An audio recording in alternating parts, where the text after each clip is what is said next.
The broadcast is now starting. All attendees are in listen-only mode.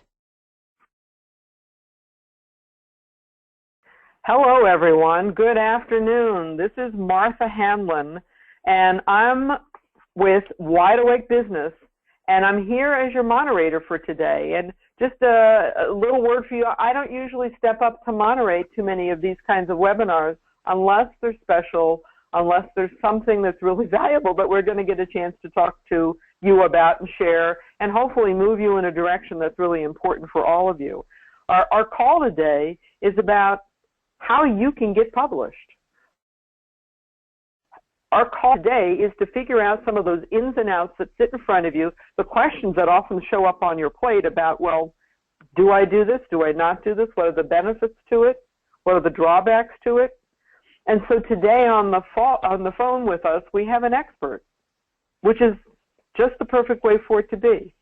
And our expert is Dr. Cheryl Lynn, who is, I believe, a 30-time international publisher, 16-time best-selling author, an academic, as you are, and an academic coach who also has a publishing business that works exclusively with academics.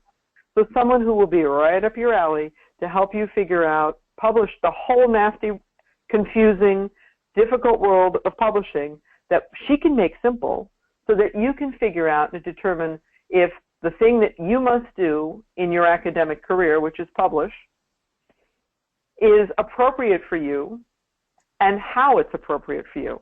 So before we get rolling and before I introduce Cheryl to you, I just want to make sure that you guys are all familiar with how to use this little piece of software sitting in front of you.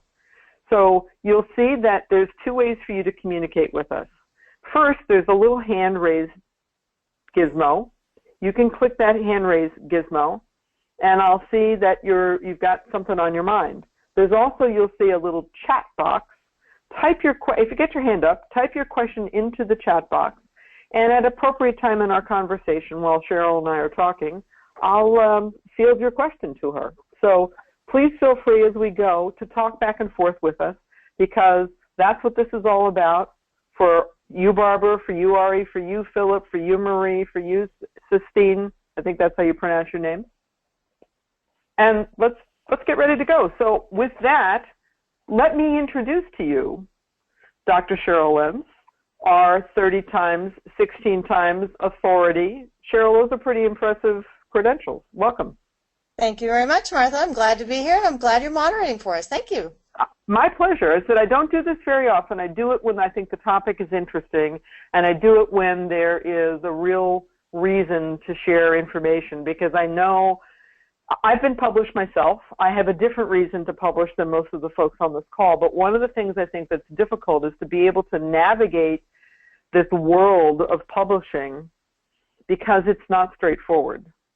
So just from your position as an expert, why would I even think about paying someone to publish what I put out?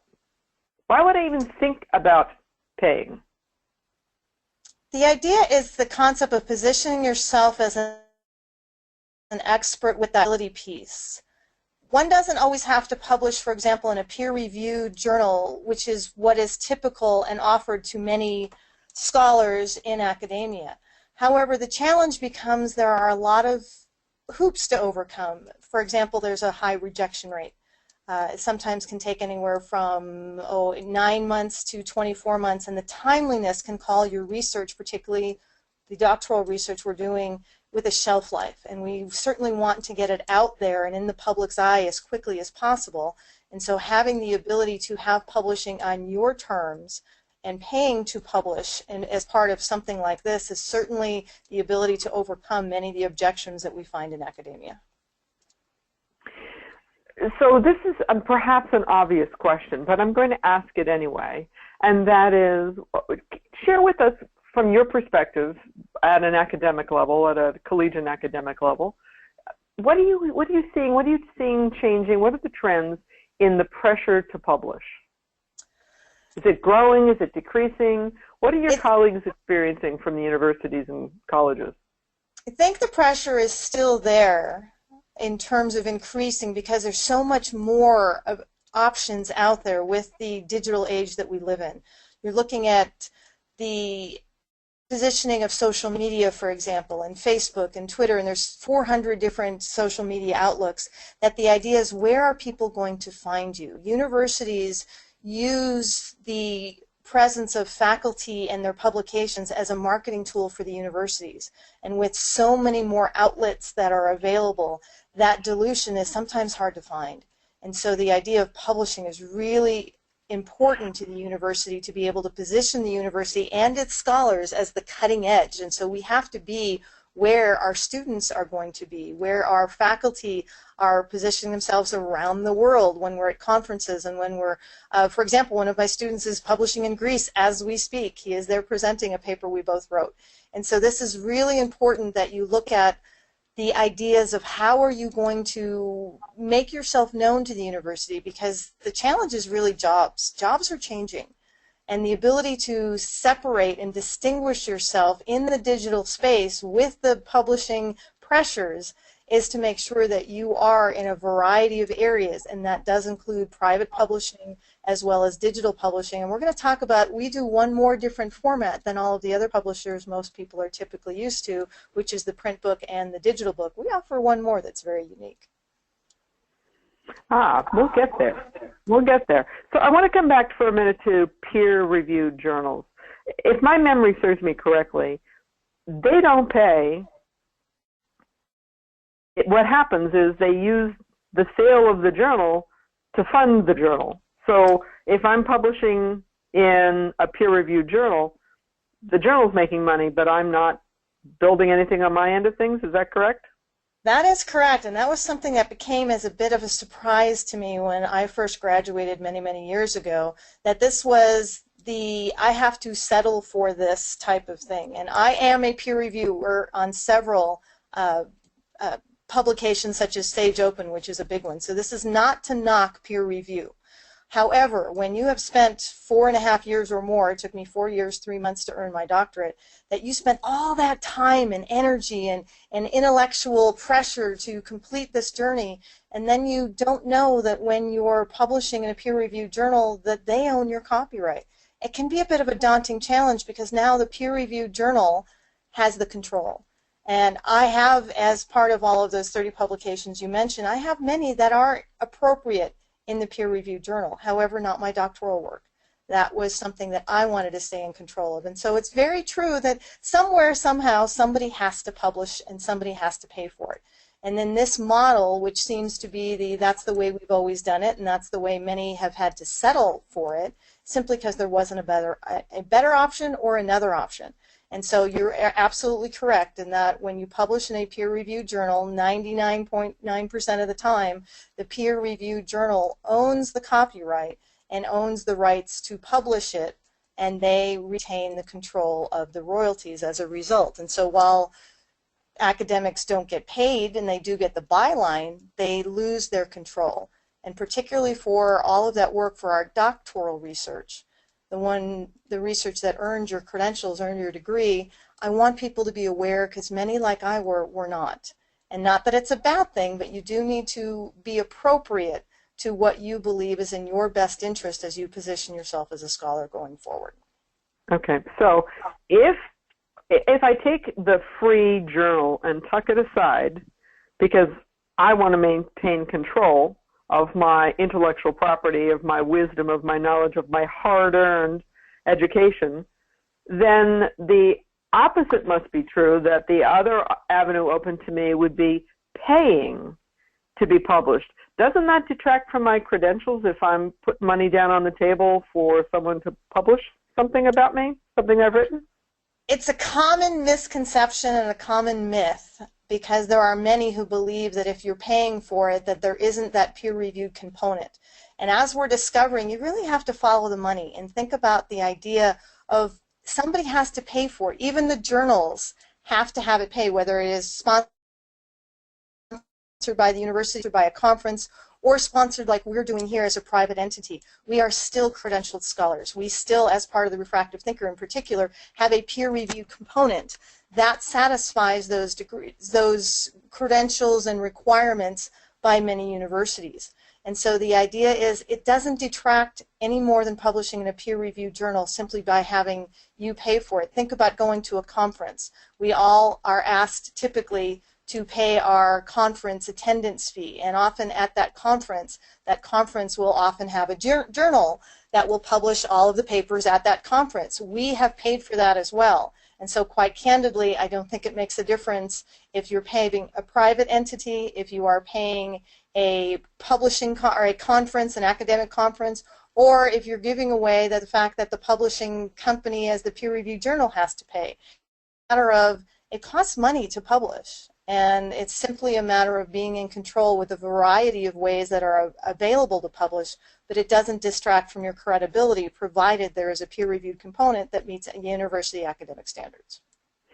So Jim has a question. Let me read his question, make sure I understand what he's asking. So his question is, don't I own my content? Don't I own my IP, my intellectual property, when I publish anywhere?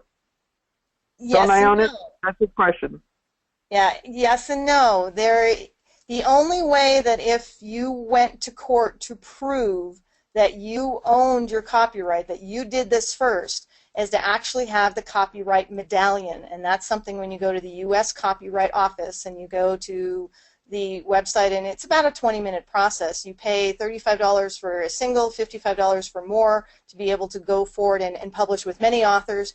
You prove and have on record with the U.S. Copyright Office that that information is your work, and then yes, not just, it becomes the day you file, because it takes sometimes 6 months to a year to actually get the copyright medallion. But if you want to prove it in a court of law, you have to have that medallion. And so publishing it online is not enough. And this is the part of when you publish in a peer-reviewed journal, you sign the contract that gives away that copyright so that the journal can actually use it. So the answer is it depends on what's in the contract.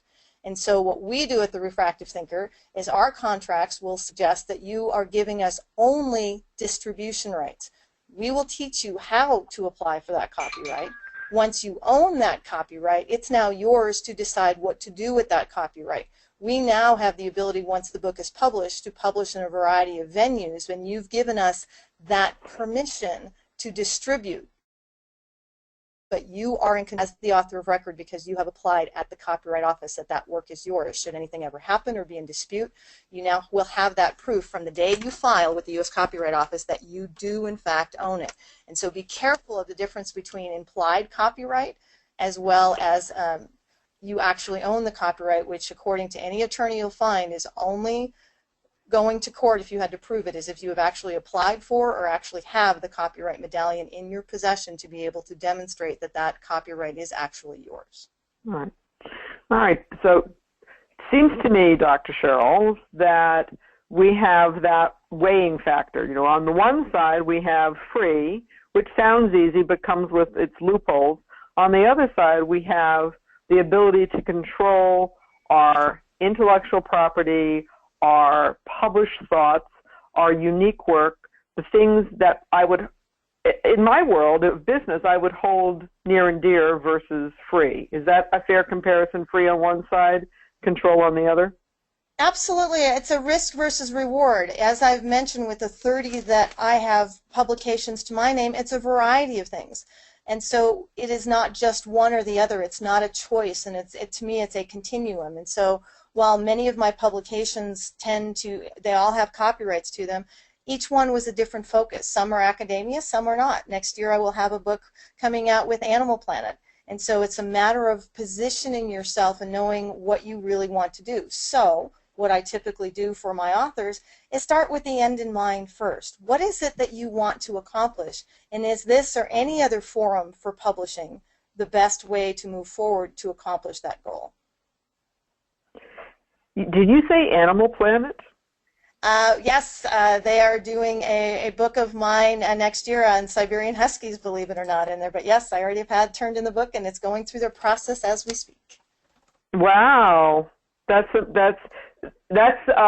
and amazing. It's certainly a name that we all know, and it definitely gives you a gold star on your forehead for credibility. Beyond the 16 awards for imprints, the 14 refractive thinkers, the 2 from the other press, beyond that, beyond your credibility as a scholar or doctorate of management, Animal Planet's not a bad one to add to your resume.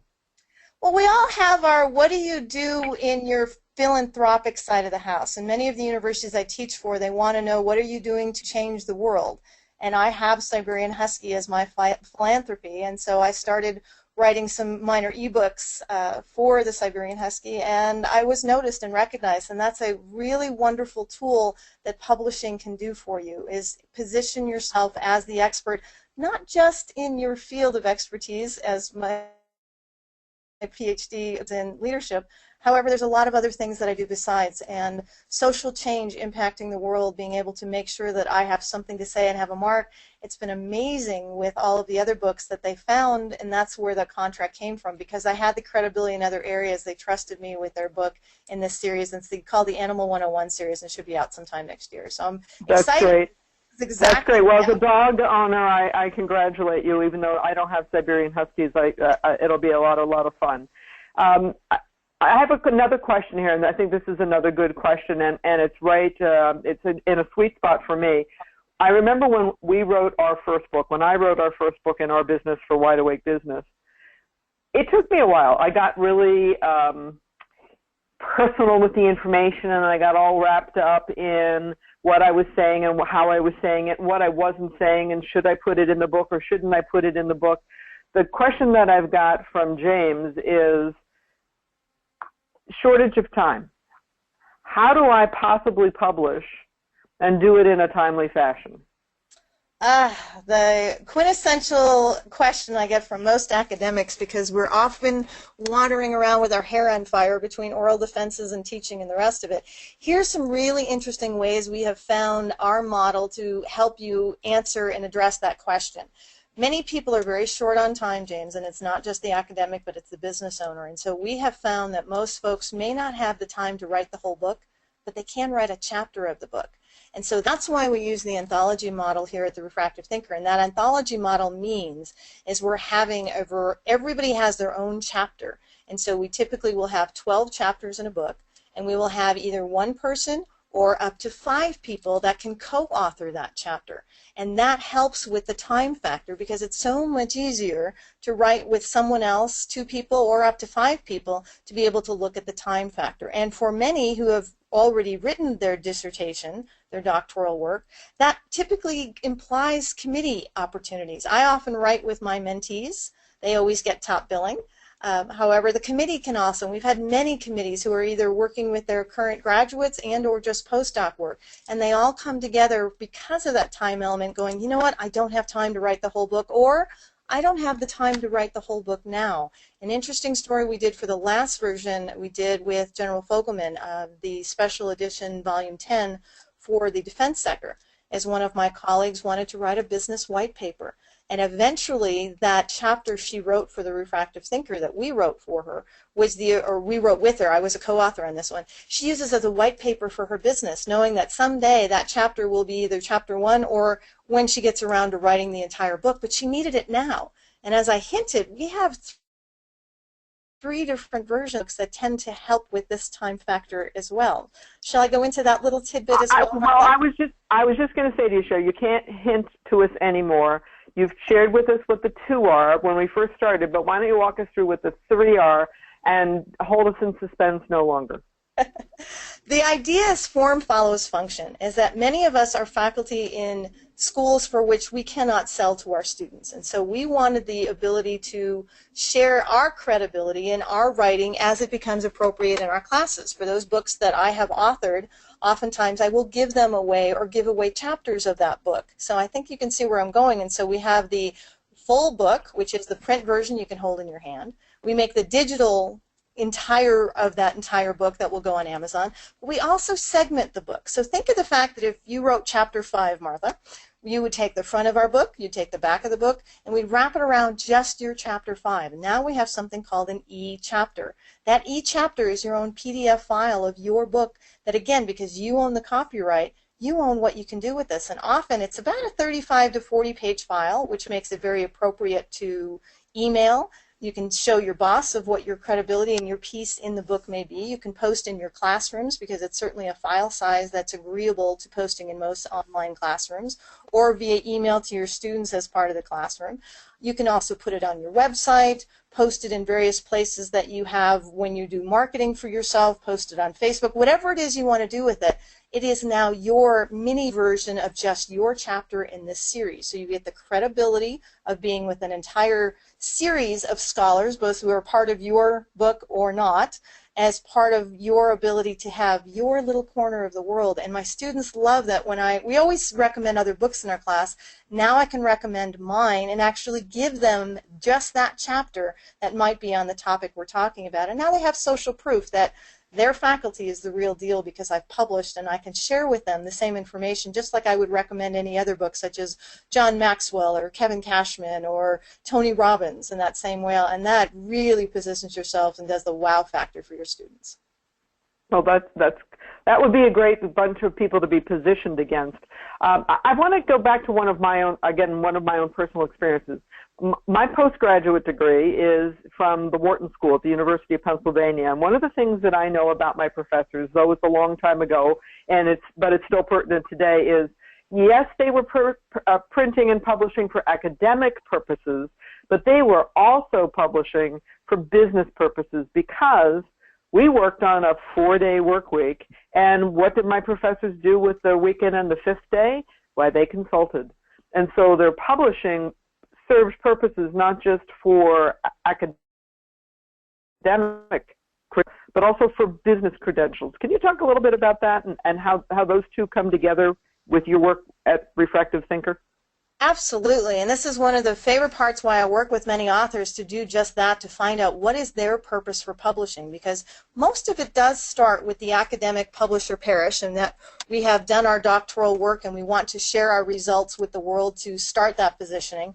But many of us do moonlight and consult, if you will, and so this becomes not just a chapter in a book, not just the checking the box to make our business or our bosses happy in academia, but it does have that how can I transition into the business space? And we did this specifically with volume 10, the one we just did with General Fogelman in the defense sector, because many of our authors were also consultants in that space. And so think about the ability, one of my colleagues in particular was able to use her chapter as a white paper. She was in the agile soft waterfall space.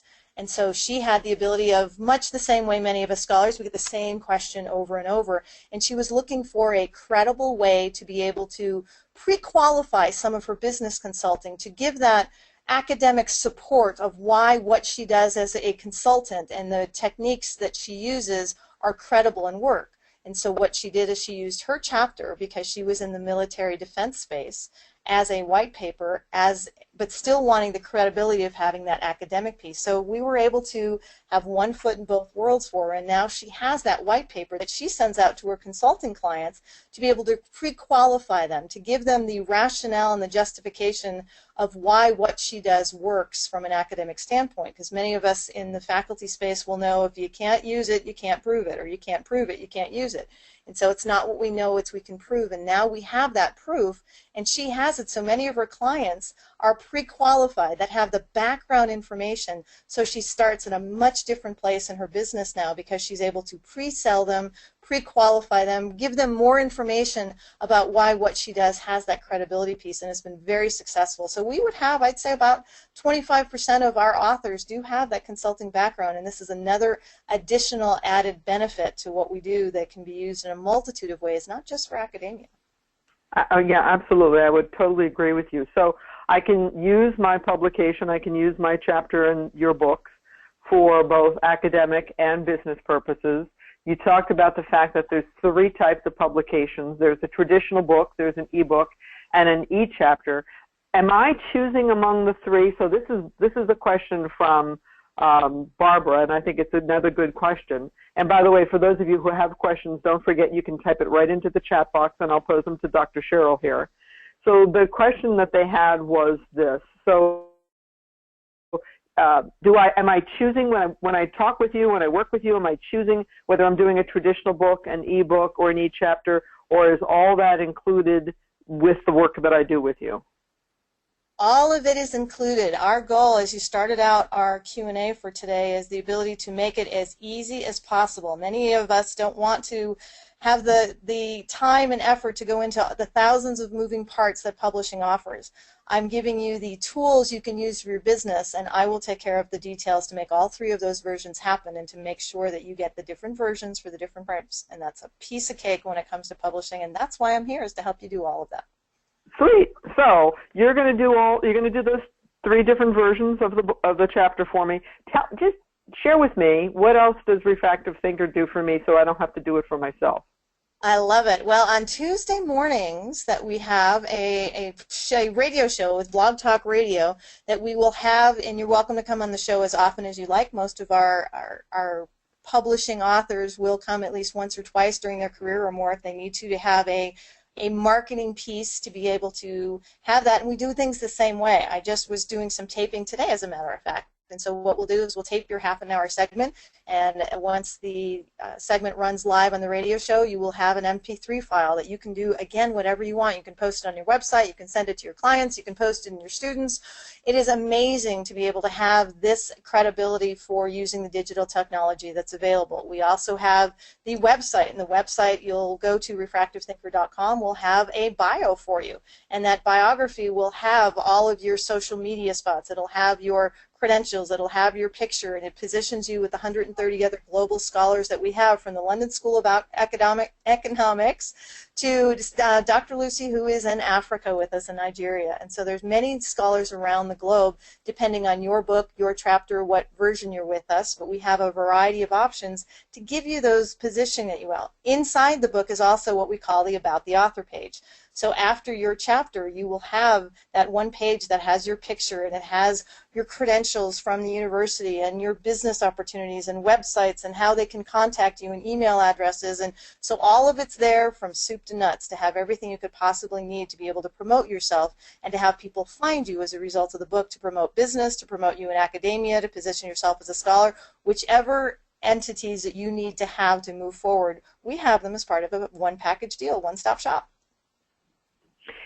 In addition to that, are you doing the book design and getting all the Library of Congress numbers and all that other stuff that I would prefer not to be involved in ever? Absolutely. If you'll see on the screen for the next version we're working on, it's actually Cybersecurity Volume 12. The cover's already been designed.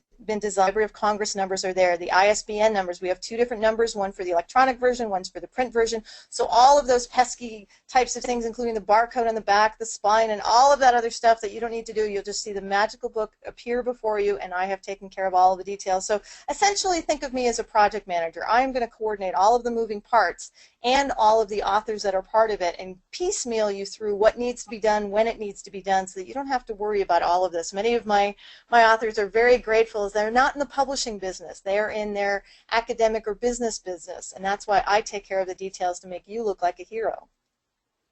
And about what time frame is it from when someone here with us, or the folks that you're already engaged with, from the time they say yes to the time the book goes out the door? About how much time are we talking about, Cheryl? Usually between 4.5 to 6 months that we're having. So this is not a long process. This is not something that takes years and years and years. That I have talked to many scholars that, again, that time shelf, because our research is very timely and we need to get it out while it is fresh before it is, overlooked or overturned or proven otherwise, and then we want that information out there. And so our goal right now is to be as quickly as possible. Earliest we've done is 4.5 months. Usually the latest done is about 7 or 8 months. So it really depends on the time of year. Holidays can sometimes play in, but usually around the 6 months that we can bring a book complete to market. As long as, and I could do it sooner if we had everybody's information in the book as we needed to move forward with it. However, 6 months is about average. Can you tell me a little bit more about the book that's up on the screen, Cybersecurity in an Increasingly Insecure World? There is the understatement of today. Absolutely. This is a funny story, actually. As I was in Chicago attending a conference back in April, and we typically publish once a year with the Refractive Thinker, again, when we have something to say. For example, this year we're just literally working on the final manuscript. It should be out in less than a few weeks to be able to put the idea of women in leadership. And it's because of the presidential campaign we wanted to have something of substance to say to shape that conversation. Well, when the cybersecurity guys caught me at the conference, they're like, could we do a book about ours? I mean, look at all of the things that are going on with all of the identity thefts and hacking and interests of national security, et cetera, et cetera. And I said, absolutely, when we can feel the chapter, and that's why we have 7 chapters already sold. They are looking at the ability of what is going on in the world, and we have something major to say. And there are many universities actually across the country who are fielding degrees actually in cybersecurity or specializations now. And so this is why it become very timely that I agreed, saying absolutely. My team put together the book cover that you see on the screen, which I think is amazing.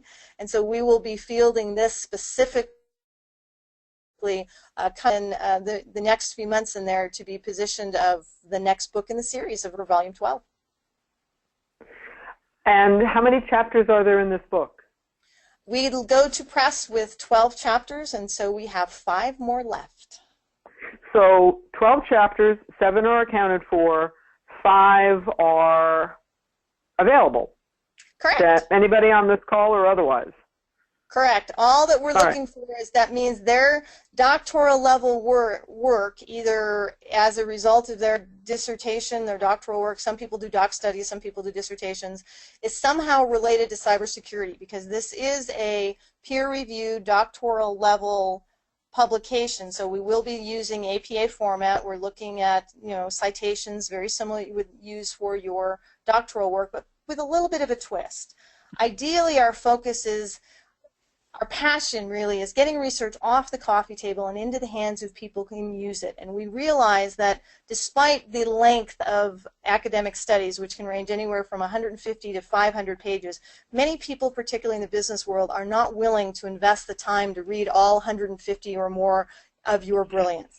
But they will read a 10-page summary. And so this is where this anthology model of chapters come from, is that each chapter is about 3,000 to 4,500 words. And it's an executive summary, but written more with your marketing hat than your academic hat. Think about the ideas of being able to translate some of the academic speak that we often have to write in for the academic review boards, the IRBs, and putting into more user-friendly format that can say, what was the problem, what did we find, why do we care, what do we do about it? And that's where that 10 pages really comes from, that makes it far more user-friendly in the format that we're using to engage with your audience and get out of the ivory tower just a bit. And so this is where our model has proven very effective, and why we've had many of the awards that we have received, is simply because we're trying to get that research out of academia, off the coffee table, and into the hands actually benefit from all of that hard work that you did to create that research to begin with. So I popped up your email address because you mentioned there's 5 spots left, and I just wanted everyone to hear on the call to know. I've still got some questions for you, but I wanted everybody on the call to know, if you're just even interested in one of those 5 spots, drop Dr. Cheryl Lentz an email. You see her address up there on the screen, drcheryllentz@gmail.com. And Cheryl, you'll have, what, an exploratory conversation with them if they have any level of interest in being in this book, or maybe even the next book you have up your sleeve, but certainly this one in particular. Absolutely. Oftentimes we have many people who publish with us many different times. And the idea is to find out, again, does this model, does this topic, does this serve purposes for publishing? And so we do have an exploratory conversation, again, to start with the outcome in mind. What is in your mind for creating your personal brand, creating your needs for either business or academia? And is this a book that would further those aims with the parts of the program that we've identified? And so typically about a 15 to 30-minute conversation will give us the opportunity to talk one-on-one, to go through these things, to make sure that it really is going to be personalized for what you need to do as part of your publishing needs. All right, so good. So exploratory call, no obligation. Want to be one of those 5, you want to investigate being one of those 5, drop Dr. Cheryl Lentz an email at drcheryllentz@gmail.com.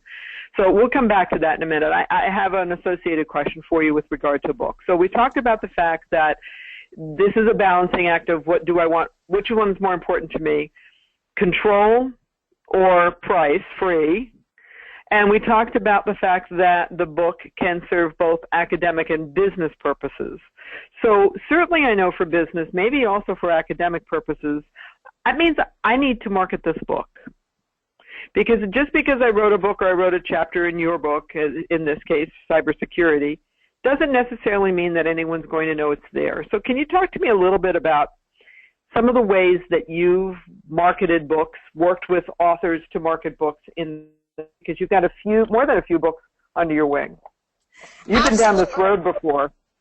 And this is a really good point, because the challenge is there are over 300,000 books published each and every year. And that's just Amazon's numbers. And so the challenge does become is exactly how you put it. How do you know that once my book is on Amazon.com or my book is in the Kindle distribution network, how is anyone going to find it? And so the role of the publisher, me, is the ability to make the books happen. In our case, 3 different versions of the book. The paperback book, the kind you'll hold in your hand, the digital book that you'll find, the full copy of everything, and then your personal e-chapter that will also appear. The question becomes, how will you find it? And so you will have some partnership with us to be able to tell everybody and their brother the ability to find this book. And here's some of the ways that some of our authors have done that. First and foremost, we have the radio show. And that radio show not only has that one spot for you, but the ability that I will give you the MP3 file, and now you can put that anywhere you want it. So again, we're putting the control of your book and just giving you the tools to be able to market the book as part of your brand identity. We have our page on Facebook.com. We have our Twitter account. We have our place on Google Hangouts. We have the website itself. We do a lot of the videos for each of our books. You'll go on to my YouTube channel, and you'll see that each one of our books has a marketing video for it. We use the Animoto platform, and it's actually amazing. We actually now have that's being written directly for the Refractive Thinker, which is really exciting, by the Bennett Group. And so we have a variety of tools that we can give you. As we will write your Twitter copy for you, we will write the initial Facebook copy, we will help you with the radio aspect of it. But the idea comes down to, what will you be doing to make sure that you can position all these tools effectively? And so here's another interesting part of the publishing world. You will initially have a variety of books, usually 25 come with the package, and so you will have the ability to actually have those books in your hand. You can always buy more. And I've had many folks who have ordered their own cases of book. You buy them at the cost that we have from the publisher, and then you be able to sell it. Say you're doing a book signing at Barnes & Noble, or a back of the book for a conference that many of our books have made around the world, whether an academic conference or a business conference such as like SHRM or one of the professional associations that you will have. And now you have the ability to retain those sales. And those sales is an opportunity for you to market the book, to have that book at the back of the book sales, all of the tools that a professional speaker will have. And so that's one thing we also haven't talked about, is you as the business owner, you as the academic, and you as the speaker. And many folks want to have the ability to have that book in the back of the book sales, because many people will hire you knowing that there will be something you will bring to the party for them in terms of selling, and this is also part of that. We work with the top name distributors with Ingram, and so we can ship your books wherever conference that you want once they're available on Amazon. And so there are a variety of tools. We make you look good. You just need to tell us what you need, and we'll make the books available, and in a variety of markets. If you know about Amazon, Amazon has 12 different websites around the world, to include UK, to include Japan, to include India, and we will teach you how to use their free services. For example, Amazon has a free author page. As long as you're affiliated with one of our books in there, we will give you that ability to post your About the Author page on Amazon to help market your book. And that, if you look at mine on Amazon, you'll see I have videos there, I have my blog that's there, I have information about the book, the awards, my bio. So it's amazing when you learn about all of these wonderful digital tools. Most of them are free, that you can have the ability to market the book, because as Martha said, 300,000 people are going to publish a book every year. How are people going to know that your book is there? So you're going to be partnering with us, with any publisher, to be able to use many of these tools to put your stamp on the internet, to make it available so that you're positioning yourself as the expert. We give you the tools to do that. You know, of those 300,000 books that get published every year, I'm willing to bet you a handful, and I mean a handful of those authors they're in charge of marketing, whether they're being published by a gigantic publishing house or someone smaller than small, or published by themselves. They're responsible for marketing. So the fact, Cheryl, that you stepped up to teaching how to market and opening up opportunities to market is a gift that I think most of those 300,000 authors don't recognize are out there, and you're taking a long road and making it a very short one for everyone who works with you. I actually have a funny story I want to share with you with regard to the book that we wrote. And it's another little marketing tip for everybody here on the call. It's just perhaps a little naughtier of a marketing tip. So when our book came out, I was in the airport flying someplace, and there's a wonderful independent bookstore in the San Francisco airport. I put our book down on their book display. They have one right out on the main high traffic area. I put it right on top of all the other books. And I took out my camera and I took a picture of it because it made it look like my book was in the airport bookstore. And then I walked away to go look at something else, forgetting the book was there. And when I walked back, the book was gone. And I'm looking around going, what happened? Someone had picked it up and had taken it over to the cash register to buy it, and the poor clerk was going out of her mind because, of course, the barcode isn't in their system. And she's trying to figure out how to charge this poor man for the book. So I want to give all that to you, as everyone on the call, is another little marketing opportunity. Your books in bookstores that didn't put your book in the bookstore, and when it goes out the door, you can have a good time watching the poor clerk figure out how to charge for your book. Well, and that's a great point, Martha, because I can tell some people where some of the refractive thinkers actually are at the moment. We have them in some libraries across the country. We have a couple of our books who are textbooks for universities.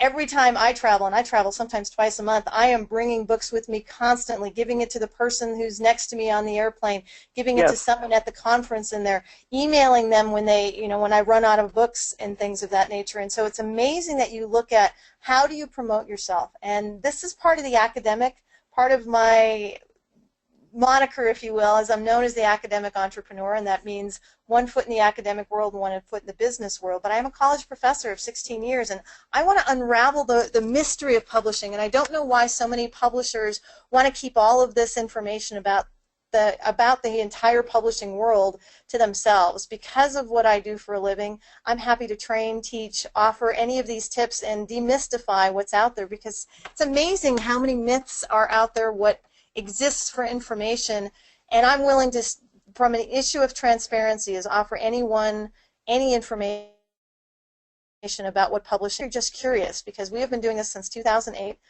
We are academics turned publisher, not the other way around, which is probably why we do a lot of what we do. I've had many publishers ask me that, and we simply didn't know you couldn't. And I know that's kind of a funny story, Martha, but form does follow function. And so we came up with solving many of the challenges that many academics have, and now we're willing to teach you about what it is we do and why we do it to help you move forward so that you can do it in your world, particularly as you start establishing your brand identity and positioning yourself as a scholar and an expert. Absolutely. So it seems to me that the problem that your authors have before they come to you, the problem that perhaps the folks on this call have, is I've got a limited amount of time. I'm required by my academic position to publish somewhere, sometime, with some frequency. And my choice is this: do I choose to publish for free and give away my intellectual knowledge, my intellectual property, my hard-fought positions, my unique positions, my unique theories? Do I give those away to somebody else for them to own the rights, or do I control my own content? And then the other pieces, which are not to be sneezed at, are then, all right, now that I've agreed, all right, so publishing makes sense and I'm willing to, I want to control my content, then how the heck do I go about doing this? And you're the master, you're the guidepost, you've got the system, you've got the plan. I get to start here and go through there, and at the end I've got a book, I've got publishing for not just academic purposes but for business purposes. I have a marketing plan in place, so not just for business, but particularly for business. I've got a way to get my word out so that I'm not one of 300,000, I'm one of a much smaller group. I don't have to write a whole gnome. I can write a chapter, and your next book coming out is Cybersecurity. So that's pretty much it in a nutshell, from soup to nuts. Well done. Thank you. I tried to listen and pay attention. So for people who are on the call, for whom that is an issue, time is an issue. The mysteries of the publishing world is an issue. The thought of giving away your intellectual property for free just makes your blood curdle.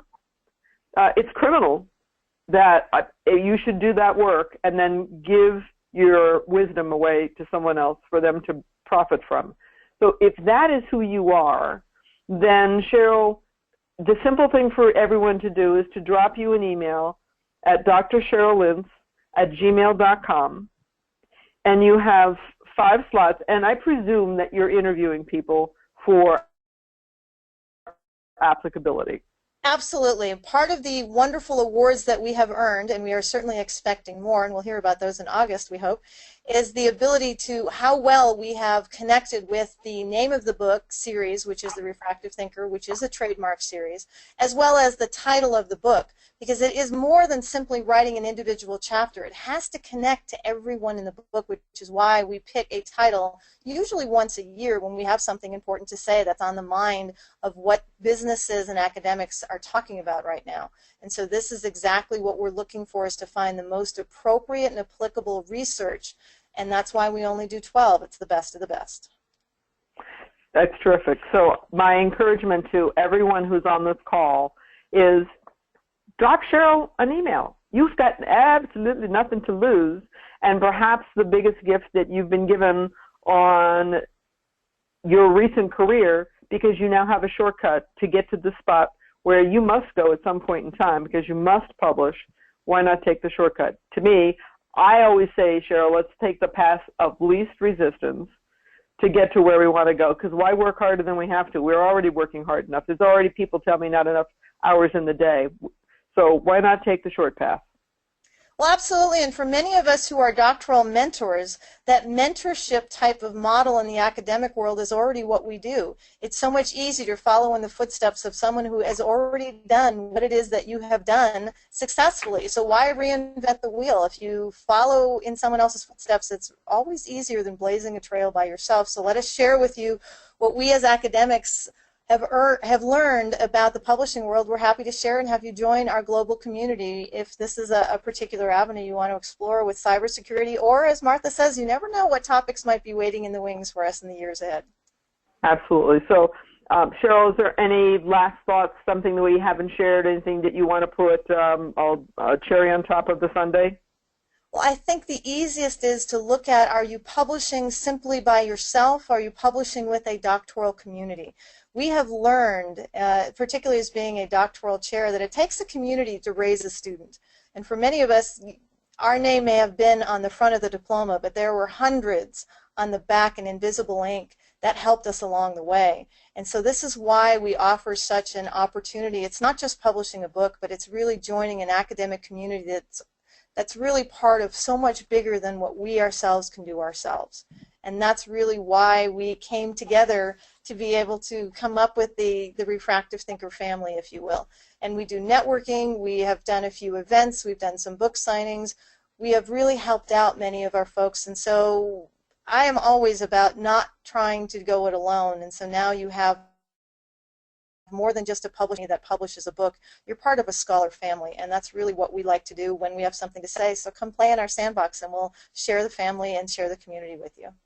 That's a beautiful thing. All right, everyone. So thank you for joining us. Thank you for your really great questions. We've got one more that just popped up, so let me see if I can tackle this last question, and that is, how are the topics for the books chosen? Are you choosing them, or do the authors write the topics for the book? Oh, that is a great question. It's a little bit a combination of what happens to be out there. For example, the Refractive Thinker is part of my company, which has a board of advisors from a variety of different industries. I travel extensively and try to keep our ears to the ground when there is something that comes up that is in the wind, so to speak. Again, the Women in Leadership was really as a response to the presidential election currently going on in the United States. And so the idea of other topics we've had, the defense industry was a business in the defense sector. We've done topics on ethics. We've done topics on change management and other topics throughout our entire series. And so it comes in a variety of ways. As I mentioned with the cybersecurity, the guys at the convention in Chicago got a hold of me and said, hey, we have this great idea. I have since had 3 more phone calls of folks continuing or hinting ideas perhaps in criminal justice, human resources, energy management. So those are a few of the potential topics that might be on the horizon in the future. But we really come together when there's something important to say with regard to research that's being conducted in academia. So I would say it's a little bit of what's in the wind, and can we capture enough interest with the amount of scholarship that is currently being done in doctoral level research to come together to publish such a volume. And this is amazing, but that's exactly how cybersecurity came to be. Okay, I'm going to ask you the question with regard to cybersecurity, because this could also be the direction that Gabriel is going with this question. So in the cybersecurity book, you will have 12 chapters. How do you choose the topics for the chapters? Are the authors suggesting them? Are you suggesting and the authors are writing to your suggestions? How are the chapters determined within the book? The chapters come usually as a result of how their doctoral level research will meet the idea of cybersecurity for this particular book. So if there is a relationship with the doctoral level research you have done that's connected somehow in this field, we try to make it broad enough so that it can be applicable to many different specific titles and different angles and perspectives within that particular area. And so this is something that usually authors will come to me as part of these no obligation, as Martha likes to say, conversations we have, is to look at the research that you have conducted and to see what the tie-in and the applicability is to cybersecurity to make sure that it's a match. And so most of the time the authors will come to the table. We may pick the general cybersecurity, women in leadership, change management, the topic for the volume, but the individual titles are determined by the author so long as it applies to that theme. Beautiful. Beautiful thing. So I think those are our questions, unless anyone's got any final things they want to slip in here towards the end. Dr. Cheryl Lentz, thank you for walking us through everything that you get to take off of our shoulders and put into your system. I love systems. They make things and life so much simpler. And I want to encourage all of you who have a requirement to publish to drop Cheryl an email at drcheryllentz@gmail.com, because frankly, why not? If she could show you a super simple way for you to get published without half of the burden sitting on your shoulders, without probably 75% of the burden sitting on your shoulders, would you drop her an email and have an exploratory conversation with her? Why not? So, Dr. Cheryl Lynn, thank you so much for joining us. Thank everybody today for coming and staying and asking some great questions. And Cheryl, I look forward to talking with you soon and watching the success for the next book in Refractive Thinker. Thank you so much, Martha. It was a pleasure to be here, and I look forward to having conversations with all of our attendees today. Thanks for joining us. All right, guys. Take care. Bye-bye.